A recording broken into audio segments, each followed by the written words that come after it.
بسم اللہ الرحمن الرحیم۔ آج کل نوجوانوں میں جس طریقے سے دنیاوی معاملات کے اندر جدت پسندی آئی ہوئی ہے، جس کو ماڈرنزم کہا جاتا ہے، یعنی وہ ہر چیز میں نیا پن چاہتے ہیں تاکہ وہ لوگوں سے الگ نظر آئیں۔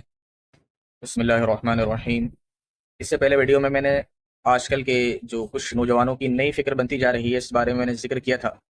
تو اس ویڈیو میں بتانا چاہتا ہوں کہ ان نوجوانوں کی فکر کیا ہوتی ہے کہ آپ ان کو کس طرح پہچان سکتے ہیں اور کس طرح آپ ان کی باتوں میں آنے سے بچ سکتے ہیں۔ تو اس طرح کے جو نوجوان ہوتے ہیں جو دینی معاملات میں دین کے سلسلے میں نئی سوچ اور نئی فکر رکھتے ہیں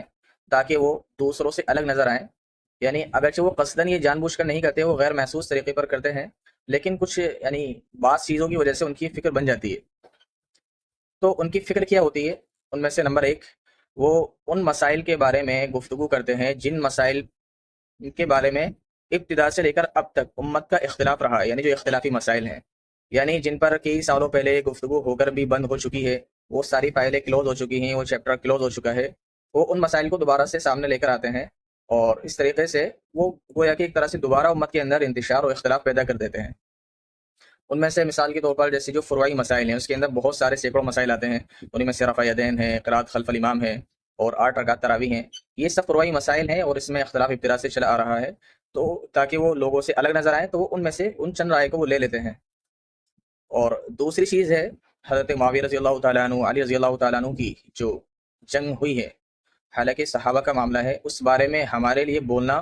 اپنے ایمان کو خطرے میں ڈالنا ہے، اور ان کے بارے میں مکمل تفصیلات ہیں۔ قرآن کریم آیت بھی الہا ما کسبت وعلیہا ما اکتسبت، یعنی جو لوگ دنیا سے چلے گئے، جو انہوں نے اچھے کام کیے ان کے کام آئیں گے اور جو برے کام کیے وہ ان کو نقصان دہ ہوں گے۔ وَلَكُمْ مَا كَسَبْتُمْ، اور جو تم نے کیا تمہیں تمہارے اعمال کام آئیں گے۔ تو ان کا معاملہ ہو چکا، وہ صحابہ کا معاملہ ہے۔ صحابہ کے بارے میں بولنا، حضرت امام شافعی رحمۃ اللہ علیہ کا قول ہے کہ اللہ تعالیٰ نے ان کے خونوں سے ہماری تلواروں کو محفوظ رکھا ہے، تو ہمیں چاہیے کہ اپنی زبانوں کو بھی ہم محفوظ رکھیں، تو ہمیں چاہیے۔ تیسری چیز ہے کہ وہ اسلامی نظام کی بات کرتے ہیں، حالانکہ اسلامی نظام قائم ہونا بہت اچھی چیز ہے، لیکن عملی طور پر یہ ممکن نہیں ہے، خاص طور سے انڈیا میں جہاں کے جو حالات ہیں ہر انسان سمجھ سکتا ہے۔ تو یہ صرف خواب اور خیالات کی بات ہے، اسی لیے جو اس فکر کے بانی تھے وہ اپنی زندگی میں اس مشن میں کامیاب نہیں ہوئے،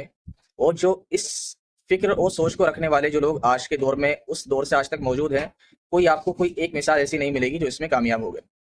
تو یہ چیزیں ایسی ہیں جو بظاہر تو آپ کو سننے میں بہت اچھی لگیں گی، آپ کو نہیں معلوم ہوگی، لیکن یہ ساری چیزیں یعنی ان کا آپ کی عملی زندگی میں، پریکٹیکلی زندگی میں اس کا کوئی فائدہ نہیں ہے، سوائے آپ کی نالج میں اضافہ ہو جائے گا اور آپ کے مزاج کے اندر علماء پر تنقید کرنے کا مزاج آپ کے اندر آ جائے گا، اور اس کے علاوہ آپ کی عملی زندگی میں کوئی تبدیلی نہیں آئے گی۔ ان باتوں سے آپ کا اللہ اور اس کے رسول کے ساتھ تعلق مضبوط نہیں ہوگا، آپ کے اندر اپنی آخرت کی اور قبر کی فکر پیدا نہیں ہوگی، سوائے یہ ایک تھیوری ہے اور اس کا اپنی عملی زندگی میں کوئی فائدہ نہیں ہے۔ یہ میں نے بہت مختصر آپ کے سامنے چیزیں ذکر کی ہیں، ورنہ یہ بہت تفصیلی ٹاپک ہیں۔ انشاءاللہ اگر مجھے موقع ملتا ہے تو میں ان میں سے ایک ایک ٹاپک پر بہت تفصیلی انشاءاللہ گفتگو کروں گا، اور وہ اعتدال کے ساتھ، ایسا نہیں کہ ہم ایک چیز کو بالکل مکمل طور پر ریجیکٹ کر دیں یا اس کو مکمل طور پر ایکسیپٹ کر لیں، نہیں، بلکہ انشاءاللہ آپ کو بیلنس کر کے ان ساری چیزوں کو وقت ملنے پر آپ کو بتائیں۔